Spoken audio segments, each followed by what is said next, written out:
um no paladar. No nosso programa de hoje, vamos com o quadro Abraçaço, de Márcia Nascimento, trazendo uma temática muito importante para todos nós, epilepsia. Teremos também o quadro A Nota Cultural, trazendo a arte visual e os escritos de Edson Leda. E mais, Jutânio Pereira no seu quadro Mentalidade de Sucesso, falando aí com a sua convidada tudo sobre emagrecimento. Exatamente! Tá no sabor, tá na escolha, tá no ar. Roda essa vinheta aí que estamos te esperando aqui no Paladar.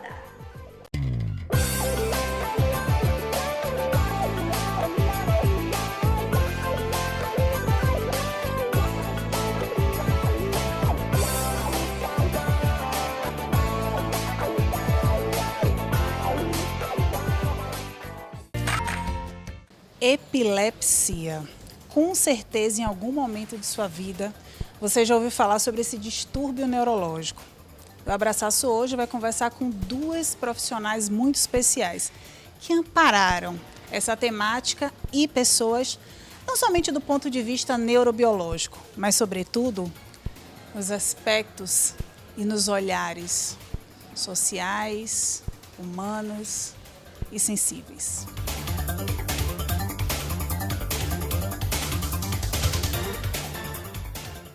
Olá, eu sou Graça Guimarães, neurologista, especialista em medicina do sono.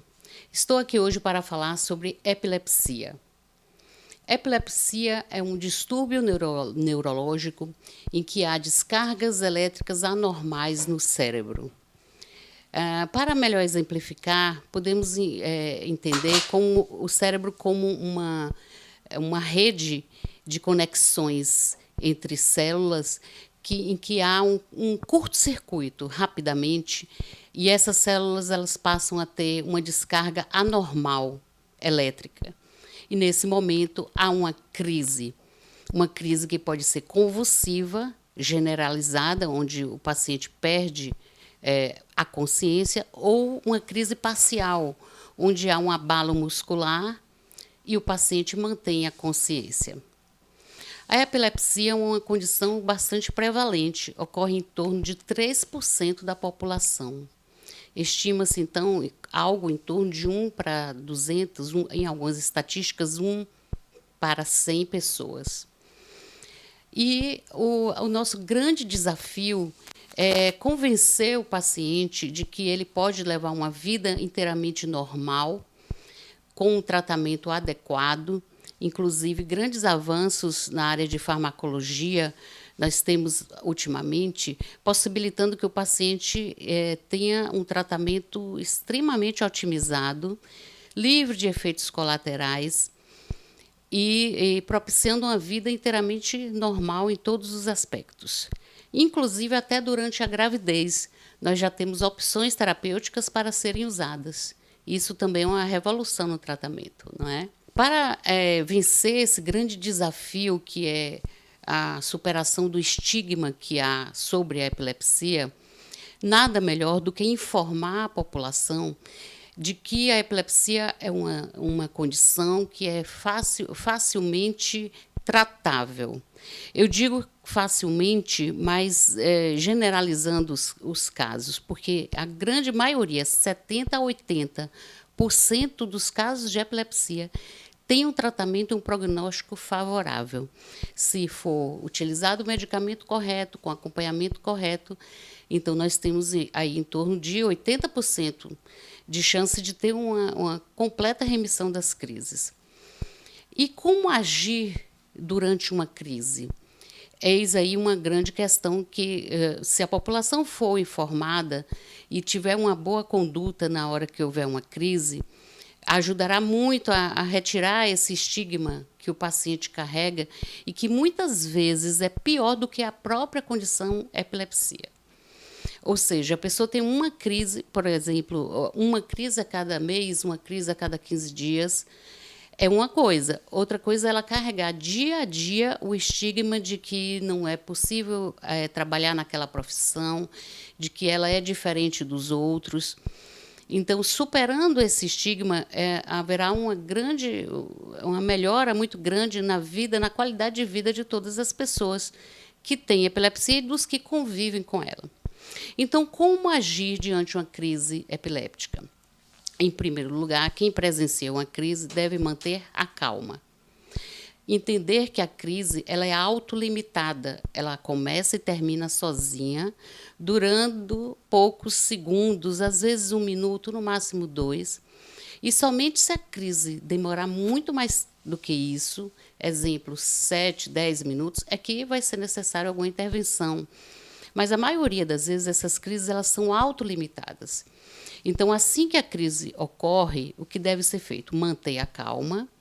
Naquele mesmo lugar onde a pessoa está tendo a crise, posicioná-la de forma que haja um menor risco de autolesão. Ou seja, se tiver uma crise no local, numa sala, por exemplo, ali mesmo, posiciona o paciente de lado, com uma proteção para não bater a cabeça no chão. Por exemplo, um travesseiro, um casaco dobrado, o que tiver assim à mão. Nesse posicionamento de lado, vai haver uma hipersalivação, essa saliva vai escoar. Então, o paciente não vai se sufocar com a própria secreção. Sobre o tratamento medicamentoso, grandes avanços nos últimos anos ocorreram na farmacologia. Então, nós temos uma amplitude enorme. Quase 30 medicamentos diferentes hoje nós temos no Brasil disponíveis para tratamento de epilepsia. Alguns muito eficazes, com baixos efeitos colaterais, e outros possíveis até de serem usados durante a gravidez. Então, o tratamento medicamentoso ele é muito eficiente e ele pode, até 80% das pessoas, ter uma resolução completa, da pessoa ficar a longos intervalos sem ter crises, desde que seja mantido esse tratamento religiosamente, porque o uso da medicação tem que ser diário e seguir o protocolo de cada tipo de crise, porque o tratamento é diferente de um tipo de crise para outro tipo de crise. E sobre isso a gente pode falar também. Existem crises que são generalizadas e existem crises que são parciais, ou seja, a crise vai depender do quanto ela afeta o cérebro. Algumas crises elas afetam os dois lados do cérebro, então são crises generalizadas, tônico-clônicas, em que a pessoa ela cai, ela fica com abalos musculares, se batendo, como dizem, e essas crises elas têm um tratamento com um medicamento específico. Já outras crises que têm um início focal, ou seja, em uma área pequena do cérebro, essas crises têm tratamento com outro tipo de medicamento, muitas vezes alguns medicamentos de amplo espectro que tratam os dois tipos de crise. E temos as crises de ausência, em que há um desligamento, um breve momento em que a pessoa fica fora do ar. É muito comum os educadores, os professores visualizarem durante as aulas, às vezes, alunos que ficam assim, fora do ar, e é um diagnóstico diferencial aí para as crises de ausência, em alguns momentos, não é só a distração. Para todos esses tipos de crise existem tratamentos, inclusive existem tratamentos até cirúrgicos de grande valor. Esses 20% que eu falei de pacientes que não têm uma melhora completa com o tratamento medicamentoso, alguns deles podem se beneficiar de cirurgias que são feitas exatamente na região do foco que origina a crise e tem uma excelente resposta. Tem pacientes que usavam 3, 4 medicamentos anticonvulsivantes e, quando encaminhados para a neurocirurgia, conseguiram, através da cirurgia, ficar curados da condição com o tratamento cirúrgico específico. Há mais ou menos 2 anos atrás, eu tive o prazer de conhecer uma escritora, Joelma Queiroz, que estava com uma proposta muito interessante de escrever um livro de literatura infantil, a princípio, de poesias sobre epilepsia. Eu me encantei com esse projeto e tive a honra de ser convidada para fazer o prefácio desse livro. Esse livro chama-se Bia Liga e Desliga e conta a história de uma garotinha e todos os desafios por ela enfrentados e todo o apoio que a família lhe deu durante a trajetória da vida dela. Eu, então, me deliciei ao fazer esse prefácio, porque eu me deparei com uma situação que eu vivo no meu dia a dia aqui no consultório, que é orientar as famílias quando tem um diagnóstico de epilepsia na família, trazer para elas informações para desestigmatizar a situação. Porque muitas vezes não é a doença em si, a epilepsia, que traz maior problema ao paciente, e sim o estigma que a doença lhe dá, levando até a limitações de escolha de profissões. Muitas vezes a pessoa deseja ter uma profissão, sei lá, eu quero ser um cirurgião plástico. Será que eu posso ser um cirurgião plástico tendo epilepsia? Pode sim. Eu quero deixar bem claro aqui, nesta minha fala, que, na verdade, todo mundo pode ser o que quiser ser com essa condição, epilepsia, porque os grandes avanços no tratamento permitem isso. E a melhor parte é que a pessoa, na verdade, tem um distúrbio do ritmo elétrico do cérebro, mas ela tem a memória preservada, ela tem a inteligência, muitas vezes até superior à média, e nós não temos limitações para isso. Esse livro, então, nos convida a uma reflexão importante sobre como informar a população, os pais, os educadores, toda a família, de como conduzir durante a vida aspectos que propiciem a essa pessoa ter uma vida normal. Evitar a superproteção, evitar comentários desnecessários, informar a própria pessoa de que ela tem um potencial que ela pode gerenciar, ela pode seguir em frente, desde que cumpra-se os protocolos de tratamento e siga a sua vida normalmente. Joelma, venha participar aqui desse momento. Olá, eu sou Joelma Queiroz, educadora humanista, professora, escritora e poeta. Acima de tudo, uma pessoa que deseja, através da literatura, alcançar os corações, tocar, porque o que o mundo mais precisa hoje é de um olhar sensível, acolhedor, cuidadoso, inclusivo. Bia Liga, Desliga. Mas por quê? Por que fazer um livro sobre crianças portadoras de epilepsia?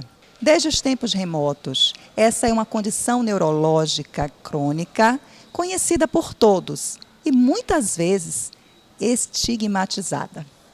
Procurei, enquanto educadora, que acompanhava e acompanha crianças, adolescentes, portadores de epilepsia e também crianças portadoras de autismo que possuem a comorbidade da epilepsia, e não encontrei livros infantis que trouxessem a temática à tona, para que a informação chegue aos lares, chegue às escolas, chegue até as crianças, porque é a informação que combate o preconceito.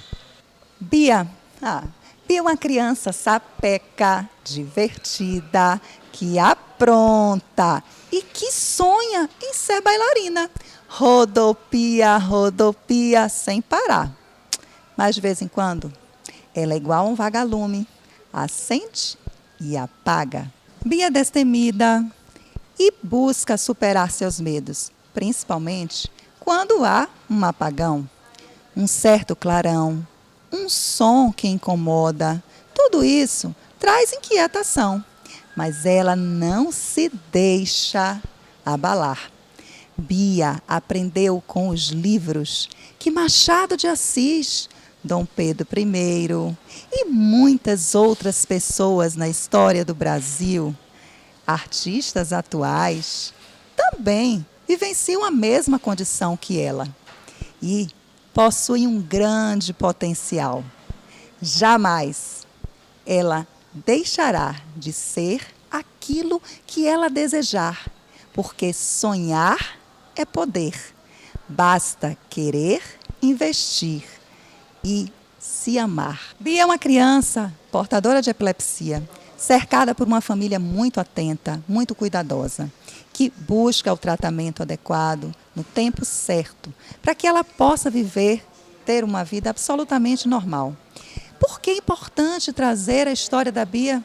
Porque, assim como a Bia, muitas outras crianças irão se sentir representadas, irão se identificar com uma criança que supera os desafios, que possui todo o acolhimento necessário e que também consegue reelaborar os sentimentos causados por olhares, às vezes discriminatórios, por pessoas que não possuem informação sobre a sua condição.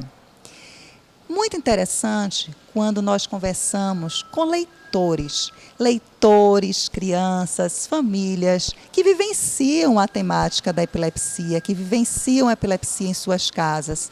O vibrar, a vibração de uma criança ao se encontrar representada nessa história da Bia, a perceber que não é só ela que passa por essa condição, que não é só ela que tem a força, a família, a coragem de seguir em frente, de enfrentar. Que existem momentos, sim, que nós precisamos de um apoio, que nós precisamos de um apoio divino, de uma ajuda da ciência, mas que nós podemos, enquanto seres humanos, alcançar todos os nossos sonhos. Bia possui uma irmãzinha e adora fazer traquinagens. Bia aprendeu também a ler as expressões faciais. O olhar é muito importante. Quando você percebe no outro uma expressão facial de crítica, de muitas vezes de não reconhecimento, de incompreensão, de desrespeito, cabe à família, cabe trabalhar com essa criança para que ela sinta que ela pode e que o preconceito não permitirá que ela deixe de enfrentar e seguir em frente.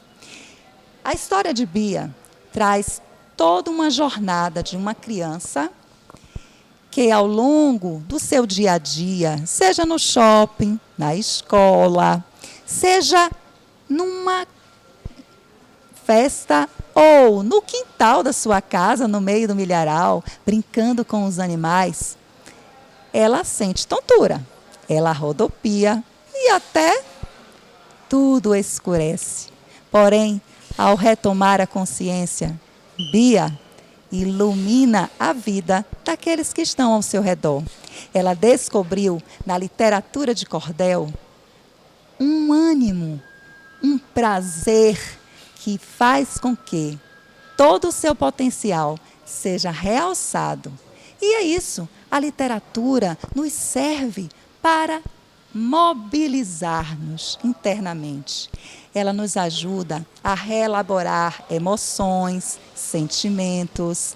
A história traz uma representação, uma simbologia e possibilita que a empatia, o respeito, a compreensão das diferenças sejam de fato internalizadas.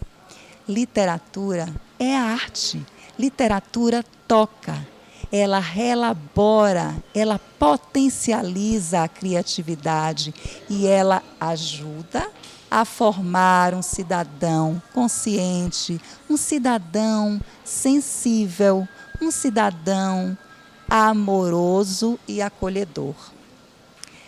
Para Tolkien, um dos grandes escritores mundiais, a literatura traz algumas facetas: a fantasia, o escape, a recuperação e o consolo. A minha proposta enquanto autora, escritora infantil, sempre foi voltada para a questão da inclusão social, para o empoderamento do ser.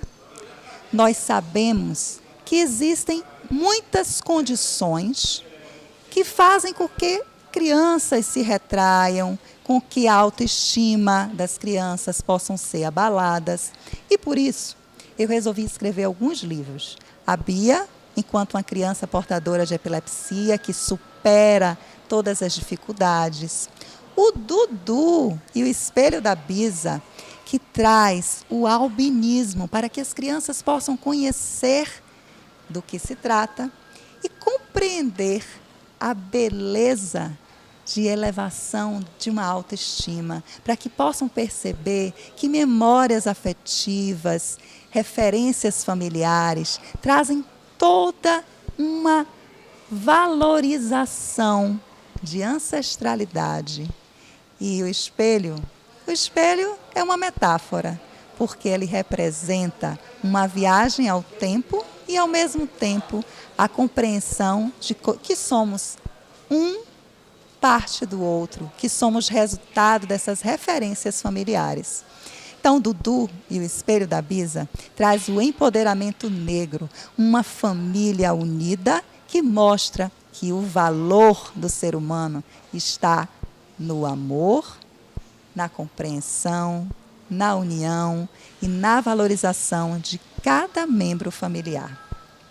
Depois, eu resolvi trazer também um outro livro, O Renascer da Floresta, que traz uma criança indígena que é a Tessá, que em Tupi-Guarani significa olhos atentos.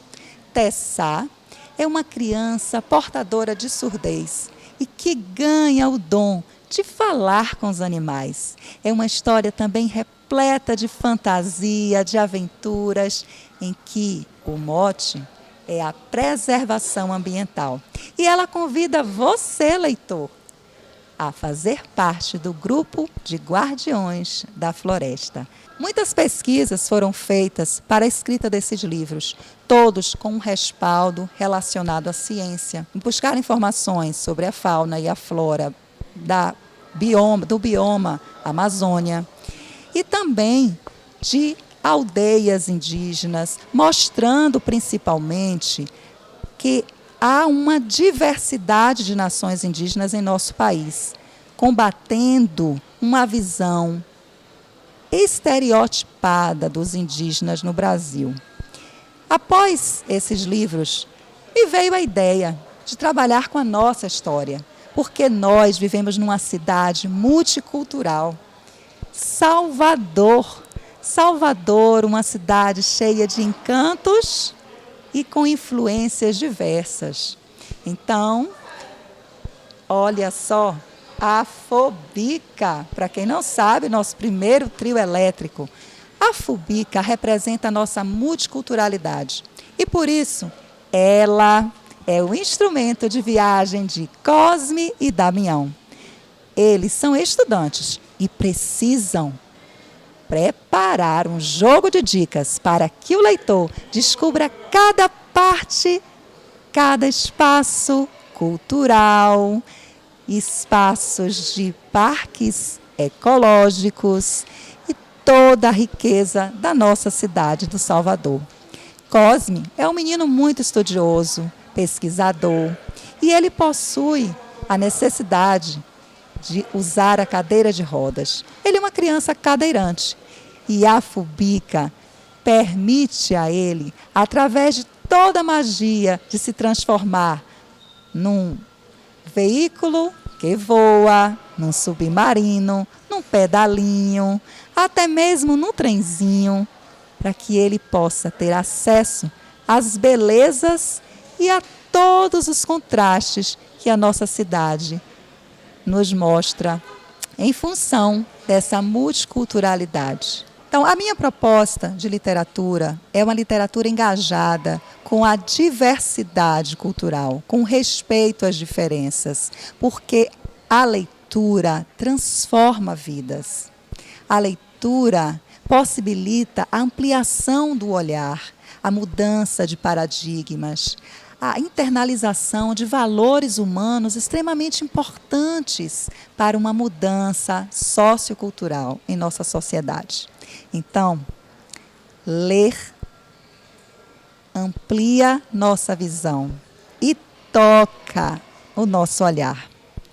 Enquanto poeta, possuindo participação em algumas antologias poéticas, eu tenho um poema que fala sobre a força do olhar.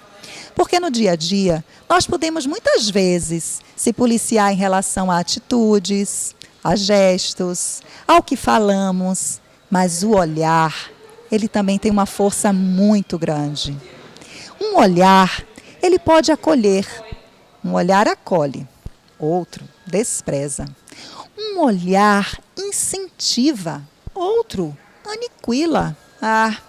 Um olhar ama e outro odeia. Um olhar reflete outros olhares, no troca-troca dos paradigmas que se entremeiam.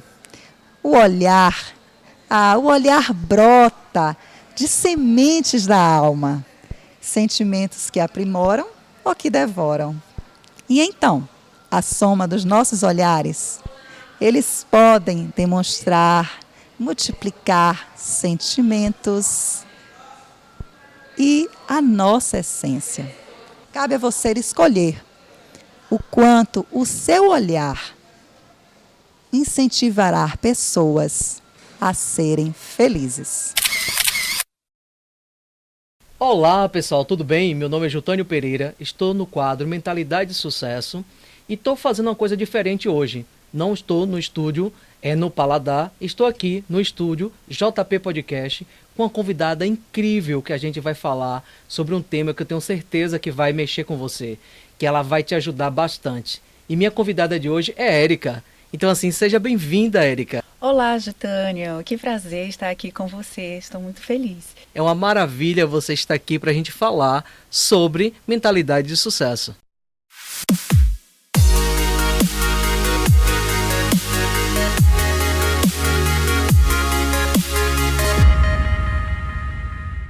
Eu sou Érica Pandolfi, Master Coach, analista de perfil comportamental e corporal, hipnoterapeuta. Sou mãe, sou empresária, sou esposa, sou filha e estou aqui para contribuir com vocês com o meu conhecimento sobre mentalidade de sucesso no emagrecimento, no corpo de sucesso. Afinal de contas, um corpo são, ele precisa ter uma mente sã, porque Exato. só uma mente sã é que vai ser capaz de permanecer com um corpo sã. Que legal, Érica. Então, assim, para você que está aí nos escutando, então, assim, tem vontade de perder peso, mudar, ter aquele corpo dos seus sonhos, né? Então, assim, aí a pessoa fala assim, eu quero emagrecer. Por onde que eu faço? De que maneira eu posso conseguir esse emagrecimento, Érica? Excelente pergunta, Jutânia. Primeira coisa é a decisão. Uma tomada de decisão. E decisão te leva à ação. É decidir de fato emagrecer. E para isso é importante que você entenda o que é que está por trás dessa decisão. Por que você quer emagrecer? É só uma questão de estética? É uma questão para as outras pessoas? Ou de fato você está convencido de que o emagrecimento vai trazer para você benefícios que são essenciais para uma vida melhor? Então começa com a decisão. A segunda coisa, tomada a decisão, você deve mudar os teus pensamentos sobre o teu corpo e mudar as tuas palavras também.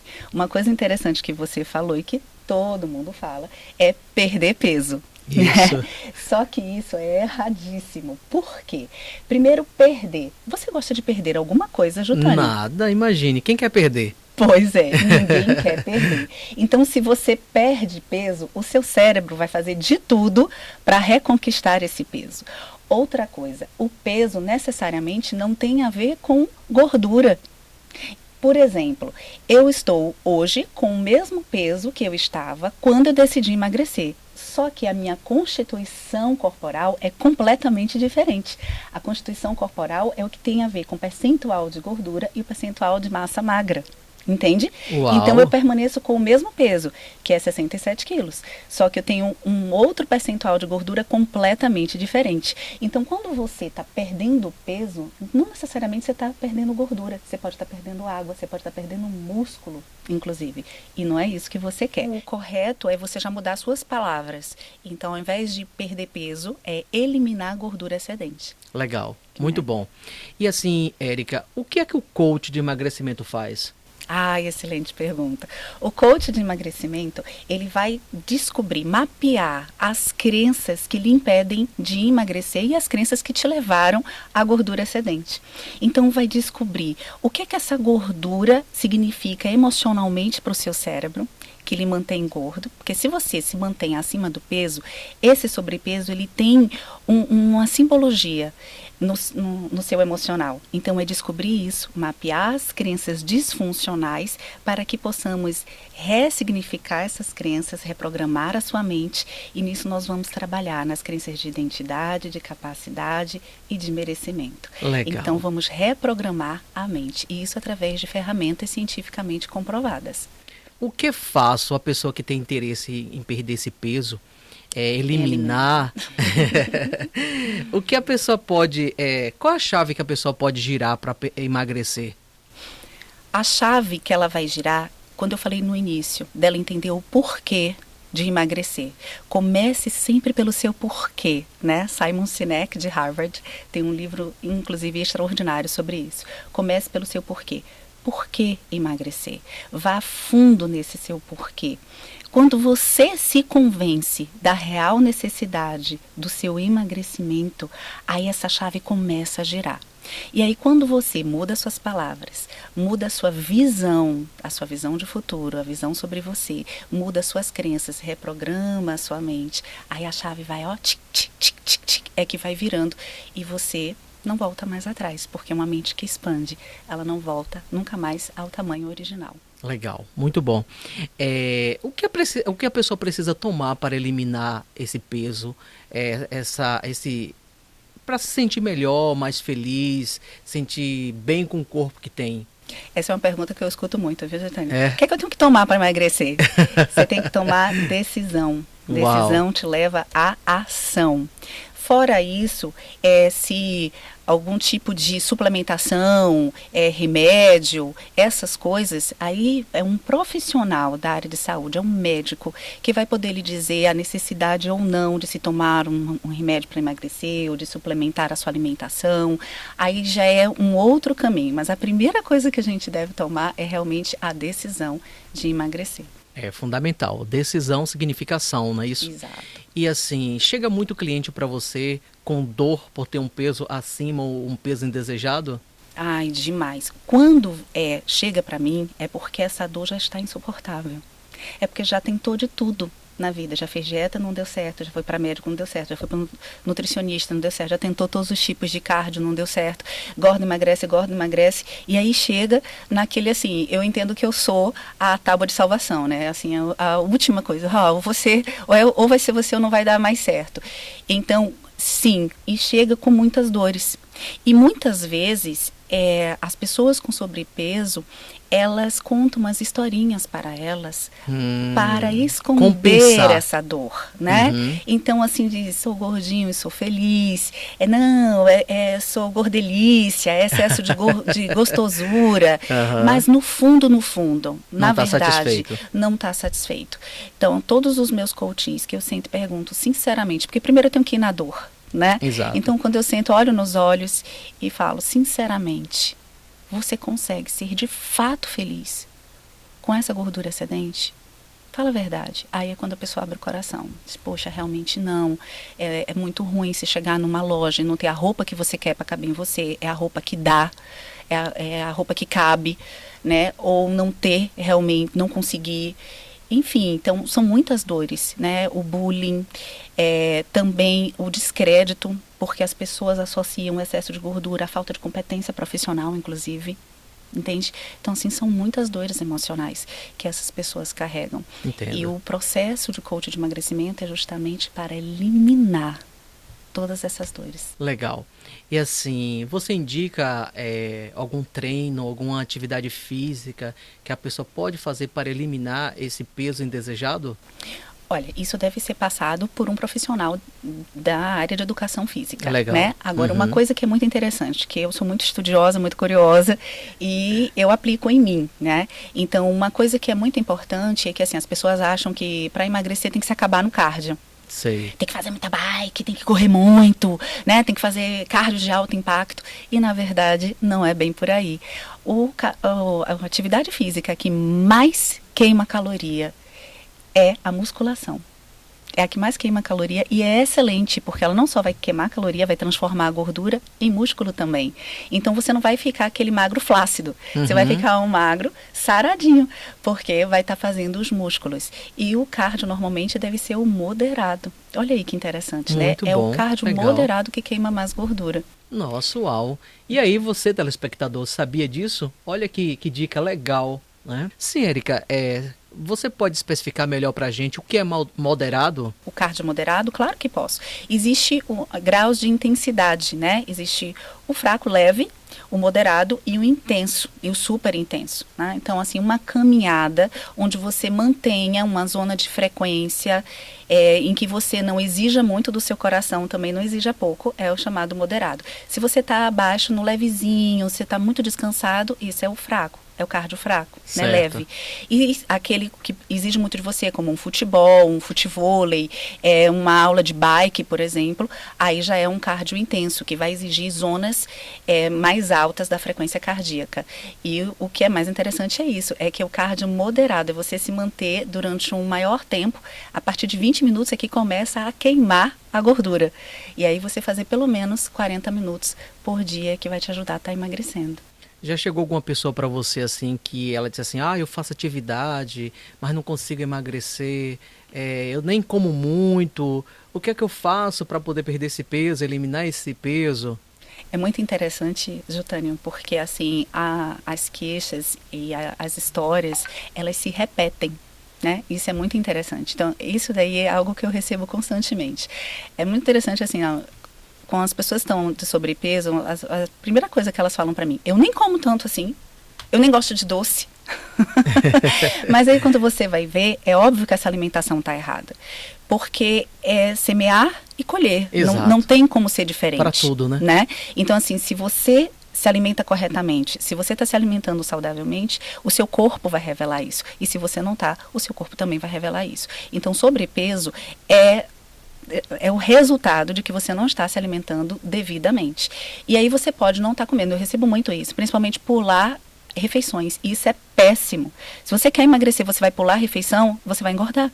Porque o que é que o seu corpo imagina? Não tem comida. Então o que eu vou fazer? Estocar. Isso. Eu vou segurar toda a gordura que eu tenho e vou liberar bem pouquinho. Escassez, né? Escassez. E toda comida que entrar, eu vou segurar a gordura logo, porque eu tenho que me garantir. Isso. Entende? E se você come fracionadamente, ele não tem esse problema. Opa, tá sempre tendo comida, tá fartura, tá tudo bem, tá tudo certo. Não precisa estocar. Não precisa estocar. Agora tem que ver a qualidade dessa alimentação que você está ingerindo, né? Porque se você come fracionadamente, mas come altas calorias, vai estocar gordura do mesmo jeito. Isso é muito importante, pessoal. E a gente percebe que para você ter mudanças na sua vida e chegar nessa mentalidade de sucesso, você manter um corpo saudável também é fundamental. Porque é através do seu corpo que você vai conseguir ganhar mais dinheiro, você vai ter um relacionamento melhor, você vai conseguir dar atenção aos seus filhos, ao seu esposo, à sua esposa, ajudar. Então isso é fundamental, a gente conseguir manter essa qualidade da nossa musculatura. E para isso, você indica, Érica, você dá alguma orientação para que as pessoas possam começar a entender essa mentalidade de cuidar do corpo, de ter uma saúde corporal mais equilibrada? Sim. Toda pessoa que parar e pensar racionalmente, todo mundo sabe que a saúde é o melhor caminho. Exato. Né? Então, a primeira coisa é parar com as desculpas, parar com as historinhas, parar com os mas que nos afastam dos nossos sonhos, do que realmente a gente deve fazer. Então, parar de desculpa é parar de dizer assim, não tenho tempo para treinar, não tenho dinheiro para investir em suplemento, não tenho como no nutricionista. Mapeia suas desculpas e vai eliminando cada uma delas. Porque na vida, ou você tem desculpa, ou você tem resultado. Você não tem como ter as duas coisas ao mesmo tempo. Então, eu te dou a desculpa por não ter feito aquilo que eu deveria ter feito, ou eu te chego com o resultado, né? Então, se eu tomei a consciência de que a saúde é o melhor caminho, eu preciso tomar a decisão para isso. procurar profissionais renomados que me auxiliem nesse caminho é essencial, Jutânio, porque eu vou estar sendo guiada por pessoas que sabem o que estão fazendo e vão me ajudar a emagrecer de uma maneira segura, porque eu vejo muita doideira. Tomar remédio para emagrecer, trocar alimentação por shakes, pular alimentação, fazer cardios endoidados, e aí não consegue, ou até consegue emagrecer, mas depois o que acontece? Volta tudo. Volta tudo de novo. Você sabe o que acontece com as pessoas que fazem, por exemplo, cirurgia bariátrica? Mais da metade, mais de 50%, engorda tudo novamente e muitas vezes engorda até mais. Por quê? Porque o emagrecimento foi externo, foi de fora para dentro e foi radical. E tudo que é radical, acione o alarme, vai dar ruim. A chance de dar ruim é muito grande. Então o que acontece? A mudança ela foi externa, ela veio de fora para dentro de uma maneira radical e não teve a mudança interna. Exatamente. A mente não mudou. A mente continua de gordinho, então continua com as mesmas compulsões alimentares. A mente continua querendo comer demais, querendo descontar na comida, querendo comemorar, bebemorar. A mente não mudou. E se a sua mente não muda, e outra coisa, como foi muito rápida essa mudança externa, ela não consegue, a mente não acompanhou isso. E, portanto, ela vai fazer de tudo para que esse corpo volte a engordar novamente. Então, deve-se começar pela mudança da mente. Maravilha, isso é muito bom. A pessoa para fazer realmente uma cirurgia dessa, principalmente como você falou, de maneira tão radical, precisa estar com sua mente preparada para o que ela quer realmente. Certo. E eu quero perguntar aqui para a Érica, pessoal, onde a gente encontra ela, qual é o contato, se ela atende presencial, online, se precisa ter algum consultório. Vocês estão interessados? Vamos ver o que ela fala para a gente. Eu faço atendimentos presenciais. Legal. E também online, atendo pessoas de todo lugar do mundo. O meu contato é Érica Pandolfo, é meu Instagram. Tem também o meu WhatsApp, que é o DDD 71992160002. E lá a gente conversa melhor. Então, esse processo, a gente tem o nosso primeiro encontro, onde a gente vai alinhar as nossas expectativas, onde eu vou conhecer sobre você, vou entender a sua mente, como ela tem funcionado até aí, o que é que tem levado você a esse corpo que você encontra. E a partir daí é que nós vamos entrar no processo propriamente dito, que ele leva em torno de 3 meses, tempo suficiente para fazer aquela virada de chave na sua mente, onde nós vamos transformar a sua mente gorda numa mente magra. E depois desses 3 meses, eu preciso, Érica, de mais acompanhamento seu? Não, você já vai estar preparado para viver a sua vida, a sua nova vida, o seu novo corpo, emagrecendo a sua mente, já com todas as ferramentas, com tudo, a régua e o compasso, que eu vou lhe dar e lhe ensinar a usar para que você tenha independência na sua vida. Uau, muito bom. Pois é, gente, muito obrigado. Eu espero que vocês possam estar acompanhando o próximo podcast, o próximo Paladar, com o meu quadro falando sobre mentalidade de sucesso. E eu só tenho a agradecer. E assim, nos acompanhe, dê aquele like, compartilhe com amigos, com conhecidos. E eu espero que esse conteúdo tenha servido para você. Pode mandar perguntas, pode escrever também para a gente. E qual assunto também você gostaria de ver a cada dia para a gente estar trazendo para você e todos os conhecidos. Um forte abraço.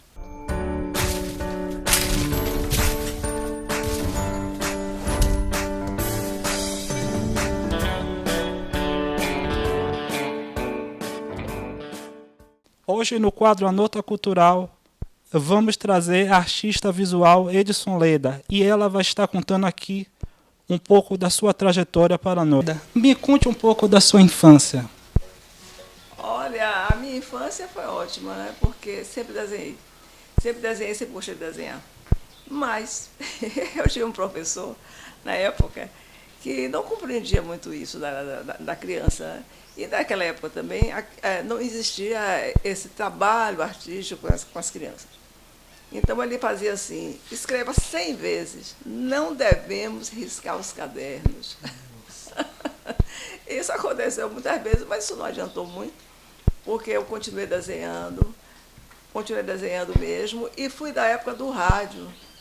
Então a época do rádio significa assistia Jerônimo Herói do Sertão, o Cavaleiro da Noite na Rádio Nacional, o Anjo, e o que acontecia? Essas imagens, né, iam se formando na minha cabeça. Então, eu ia formando as imagens. Eu ia escutando e ia também formando já as imagens, né? Então, tive muita facilidade de trabalhar com imagem. Então, minha primeira expressão foi a imagem. Também me conte um pouco que a senhora participou da primeira Bienal Nacional de Arte na Bahia, inclusive ganhou em primeiro lugar o prêmio de desenho. Aí, como foi essa experiência para a senhora? Essa experiência, para mim, foi muito rica. Veja só, quando eu saí da parte de Jacira, que eu passei já para Juarez, já comecei com o trabalho de autoexpressão. E nesse trabalho de autoexpressão, eu já comecei a desenhar o casario colonial, né, a paisagem urbana de Salvador, as igrejas, as escadas, as grades, e comecei a desenhar, mas era um desenho transparente, assim, parecia umas chapas e eram feitos em cima de eucatex, trabalhado com sulfase, né, e ficava liso, né, o suporte, saía do papel para um suporte realmente de tela, para trabalhar, ficava bem lisinho, e eu trabalhava com bico de pena. Nessa época, não tinham as canetas. Na década de 70, a senhora começou a trabalhar com arte e educação no Severino Vieira. E na década de 80, a senhora começou a criar figurinos para espetáculo. Foi espetáculos voltado para o culto afro. Me recorda o nome do espetáculo? O espetáculo Odundê foi o primeiro. Odundê. Eu não tenho quase fotografia nenhuma. Né? Se perderam aquelas fotos. Né? Eu tenho umas duas apenas. Mas foi um trabalho muito bonito, né, que elas fizeram. Um trabalho onde elas faziam a criação em cima da energia do orixá. Não copiando a roupa ritual do candomblé, mas trabalhando o ritmo, a forma corporal, expressando corporalmente aquela musicalidade que vinha do candomblé. E elas procuraram uma pessoa para fazer o figurino, e como eu trabalhava na universidade nessa época, fiz o figurino, comecei a pesquisar. Já tinha um conhecimento ligado com a cultura africana, porque vinha da minha bisavó, que era filha de escravizados, tinha um conhecimento todo ligado com a tradição, a religião, etc. E muitas coisas aprendi com ela de uma forma espontânea, a olhar as folhas, a olhar o dico do tororó, a sentir a energia dos animais, que ela gostava também, das cobras, ela gostava, e ela geralmente gostava de saudar numa língua que eu não conhecia muito, mas meu tio, que mais tarde ele entrou no candomblé, ele me disse, e também ensinava, era professor do CEAL, ele ensinava Kikun. Ele me disse que ela falava língua Afon. Mas como eu não sabia, eu só fazia ouvir e achava interessante. Criança, acha interessante. Então, esse foi o meu trabalho, esse foi o meu conhecimento. Conheci as pessoas do candomblé, ia também em festividades, assistia também. Conheci pessoas também ligadas ao culto que eram de Oxum ou que eram de Yansan. E eu observava a forma delas, a maneira de se posicionar, a maneira de falar, enfim. Tudo isso são conhecimentos que vai ficando, né, na nossa memória. Na nossa memória. Então, depois da década de 80, em 90, eu fui fazer um mestrado em arte. E o meu tema foi Oxum. E aí eu fiz um trabalho de pesquisa muito interessante. Foi muito rico o meu mestrado, porque o grupo era realmente muito rico. Cada um dava uma contribuição, cada um no seu tema, tinha a parte teórica, tinha a parte prática, mas sempre muito enriquecedor esses encontros, né, essas disciplinas onde se trocavam conhecimentos. Então, para mim, foi muito rico esse mestrado. Nessa época, eu fiz um trabalho muito bonito, foi uma instalação que eu chamo de Oferenda às Águas de Oxum. Eu realmente não tenho quase nada. Foi muito interessante esse trabalho. Era uma tenda assim, de tecidos transparentes, eu criei um objeto, e esse objeto, dentro desse objeto, parecia uma alga, era uma inspiração ligada nas algas, com rendas, e dentro, assim, ele era furado, você olhava, aí tinha as coisinhas bem pequenininhas, espelhinhos, barquinhos com flores. coisas ligadas com Oxum. Tinha um espelho grande assim embaixo, e tinham angélicas, uma música muito no fundo. Então as pessoas gostavam muito, entravam. E tinha um caderno, escreviam, diziam que entravam com dor de cabeça, ficavam. Claro, porque azul é predominante, né? Azul esverdeado, é tudo calmo ali dentro, entendeu? Agora, falando em renovação, a senhora está trazendo agora uma nova roupagem agora voltada para Exu, nosso orixá da comunicação. Me fala um pouco da inspiração que a senhora teve. Olha, Exu foi o último livro dos 10 livros que eu fiz com a editora Solis Luna, que isso é importante também eu falar, que eu comecei a fazer os trabalhos com a Solis Luna em 2010. Foram 10 orixás, né, durante esses 10 anos, cada ano um, né? E Exu foi o último. Então, nesse trabalho que eu fiz com a editora Solis Luna, eu pensei em fazer um trabalho leve, né, mostrando o lado lúdico do Exu, né, o lado da brincadeira, o lado realmente da leveza dele, e também mostrar ele como mediador e como aquele que cria o caos e estabelece a ordem.